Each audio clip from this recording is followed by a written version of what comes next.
a guerra entre os falcões começou. Helena Ramalho dividiu o poder central. O que antes parecia uma frente monolítica e inabalável contra o governo caído de Manaus, hoje se estilhaça em rede nacional, ao vivo e em cores.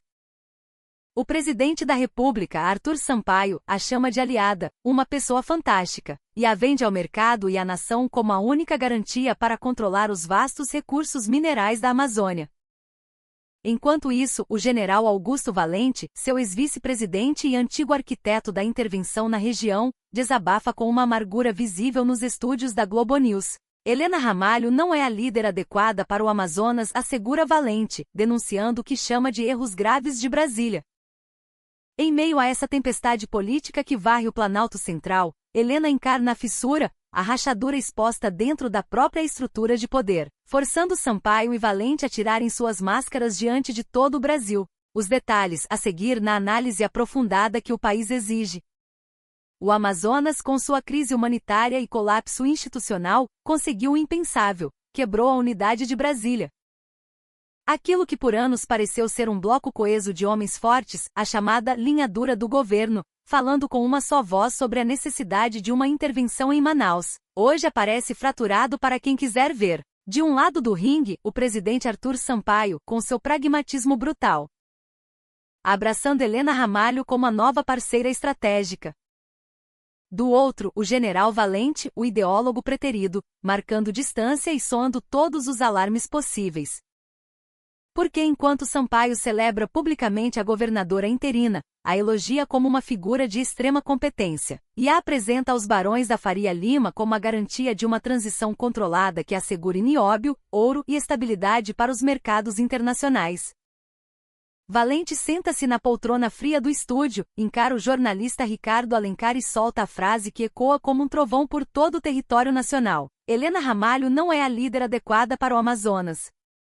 O general não fala como um mero comentarista, um espectador qualquer da cena política. Ele era, como ele mesmo faz questão de lembrar com um peso na voz, o principal encarregado do dossiê amazônico no Palácio do Planalto, o homem que impulsionou sanções econômicas contra o antigo governo estadual, que articulou o reconhecimento de uma oposição fragmentada e que desenhou as estratégias de pressão máxima que culminaram na deposição do governador anterior. Por isso, quando ele adverte que após a queda do antigo regime, o governo federal está errando no rumo, ele está questionando a alma, o coração da nova aposta de Sampaio. Valente reconhece que a prisão do ex-governador por corrupção foi, em suas palavras, um passo histórico importante, um saneamento necessário, mas imediatamente ele pisa no freio. A questão decisiva, argumenta ele com a precisão de um estrategista militar, não é apenas tirar o antigo mandatário do Palácio Rio Negro, mas que tipo de poder, que tipo de projeto se constrói em seu lugar. E é aí, sublinha ele com o dedo em rixe, que Brasília corre o risco de trair seu próprio discurso, de engolir as próprias palavras. Enquanto Sampaio vende no almoço com empresários a ideia de que o governo federal deve supervisionar a exploração de minérios na Amazônia, administrar as receitas para garantir que não sejam novamente desviadas e conduzir uma transição controlada para evitar um cenário de caos e vácuo de poder como que se viu em outras intervenções federais na história do país, Valente lança outro alerta, mais sombrio. Se o preço para evitar o caos é renunciar ao compromisso com uma renovação democrática real, o custo político será imenso, dentro e fora do Amazonas. O ex-vice-presidente insiste, diante de um Ricardo Alencar que ouve atentamente, que consegue entender a necessidade de um período interino de estabilização, a criação de um fundo emergencial para conter o desmoronamento econômico que deixou milhões de pessoas em situação de miséria. Mas ele remarca com a voz grave que o objetivo central de Brasília deveria ser outro: acelerar a restauração das liberdades básicas, fortalecer as instituições locais e guiar o Estado em direção a eleições livres e justas. E não, ele enfatiza eternizar tutelas, transformando a intervenção em uma ocupação disfarçada. Nessa linha de raciocínio, Valente coloca nomes sobre a mesa. Ele sublinha que figuras da oposição local, como o ativista indígena Ailton Curi, ou qualquer outra liderança que surja genuinamente do voto popular, representam melhor, segundo seu olhar, a aspiração de liberdade do povo amazonense. E ao fazê-lo, ele confronta diretamente a legitimidade de Helena Ramalho como a interlocutora principal de Brasília. Ramalho, afinal, era uma peça-chave no governo anterior, uma técnica que sobreviveu a todas as crises por sua habilidade de navegar nas águas turvas da política local. Contudo, o que está acontecendo na prática nos corredores do poder é outra coisa. Sampaio descreveu Ramalho não apenas como uma aliada, mas como uma pessoa fantástica, uma dirigente disposta a cumprir as condições impostas pelo Planalto, especialmente em matéria energética, ambiental e de segurança. Essa qualificação não é um mero adorno retórico, um elogio vazio. Ela define quem é a parceira aceitável e quem, por consequência, fica relegado ao segundo plano, marginalizado no novo jogo de poder. Lá em Manaus, a figura de Helena Ramalho tornou-se o eixo de um debate incômodo e polarizado. Para alguns, dentro e fora do Estado, ela representa uma saída pragmática após a hecatombe do governo anterior, alguém com experiência de gestão, capaz de garantir a continuidade institucional, evitar o completo vazio de poder e sentar-se para negociar com quem for necessário. Seja com os militares da intervenção, seja com os empresários de São Paulo. Para outros, no entanto, ela não passa de um rosto novo para a mesmíssima estrutura de poder que levou o Estado à ruína. A contradição é brutal, quase esquizofrênica.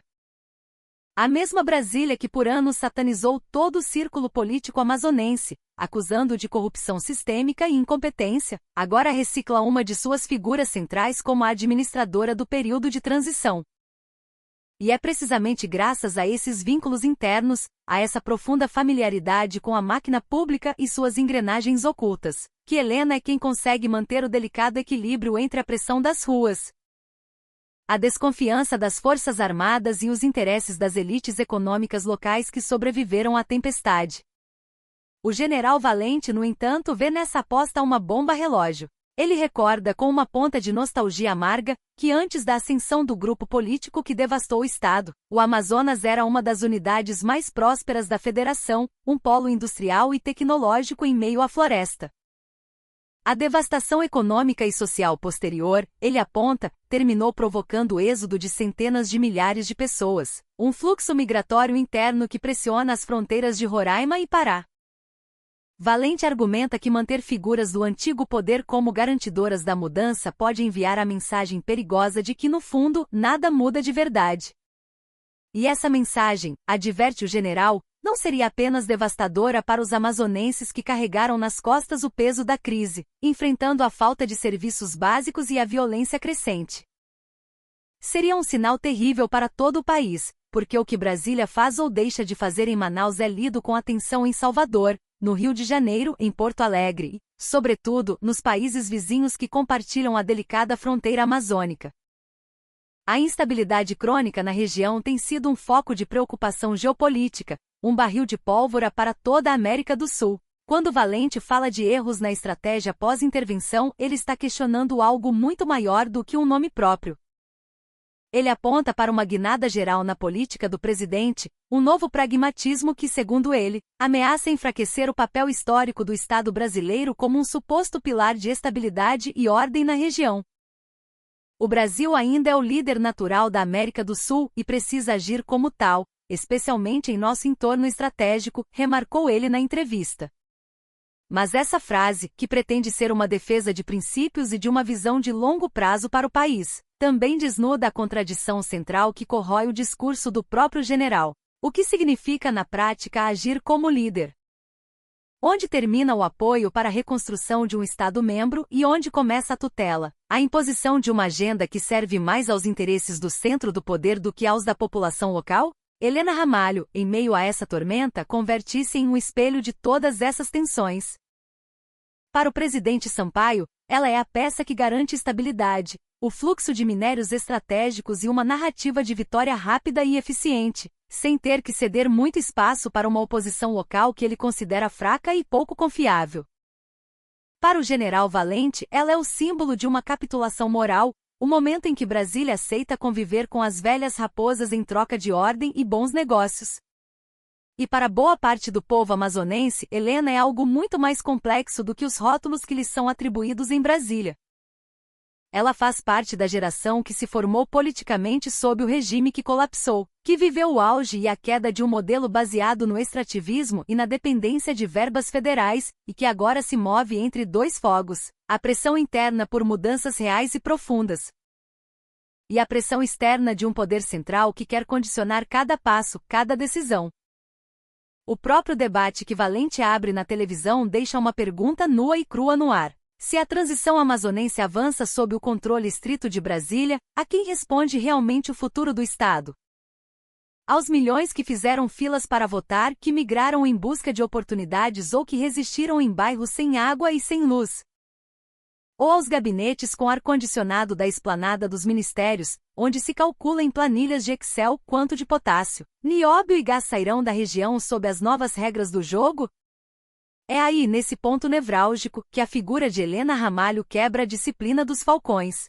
Sampaio a abraça porque ela lhe permite demonstrar que não precisava da oposição tradicional para derrubar o antigo governador, nem para administrar o dia seguinte. Ele mostra força e independência. Valente a rejeita porque, de sua ótica, ela mantém viva a velha política, enfraquecendo a narrativa de renovação democrática que ele mesmo ajudou a construir para justificar a intervenção. No fundo, é uma disputa pela narrativa e pelo controle. Para os setores mais duros do governo, a foto ideal era a de um Estado libertado pela pressão de Brasília e conduzido por uma nova liderança local dócil, agradecida e perfeitamente alinhada aos interesses do Planalto. A realidade, como sempre, mostra-se mais teimosa e complexa. O sistema foi sacudido, o ex-governador está preso, mas a estrutura de poder local, com suas raízes profundas, segue tendo voz, capilaridade e agora, uma liderança interna legitimada pelo próprio presidente da República. A rivalidade entre Sampaio e Valente, mais do que uma briga pessoal de egos, exibe uma fissura estratégica profunda sobre o futuro do Brasil. Um está disposto a negociar com Helena Ramalho, a apresentá-la como uma pessoa fantástica diante das câmeras, se isso garantir contratos bilionários, carregamentos de minérios e uma transição sem surpresas desagradáveis. O outro teme que, ao fazer isso, o governo federal legitime os mesmos atores que demonizou por anos, perdendo a autoridade moral para cobrar mudanças reais. Do ponto de vista do cidadão comum em Manaus, em Tefé ou em Tabatinga, essa briga em Brasília tem um sabor amargo, um gosto de cinzas. Porque enquanto se discute se Helena é ou não a líder adequada segundo os padrões da capital federal, milhões de pessoas seguem presas entre a memória de um Estado que já foi próspero, a realidade da devastação e a incerteza total sobre quem, de fato, manda em suas vidas. Ao mesmo tempo, em capitais sul-americanas como Bogotá e Lima, cada palavra dita em Brasília é acompanhada com máxima atenção. A Amazônia brasileira é o coração do continente, e sua estabilidade ou instabilidade impacta diretamente a segurança, a economia e o meio ambiente de todos os seus vizinhos. Qualquer redefinição do poder em Manaus, seja ela democrática, negociada ou tutelada, reverbera por toda a bacia amazônica, uma região hoje marcada por garimpo ilegal, narcotráfico e uma nova onda de crises humanitárias. Nesse sentido, a quebra entre os falcões de Brasília não deixa de ser uma janela de oportunidade. A presença de Helena Ramalho no centro do tabuleiro obriga o poder central a reconhecer que a realidade amazônica não cabe em slogans de campanha nem em operações relâmpago.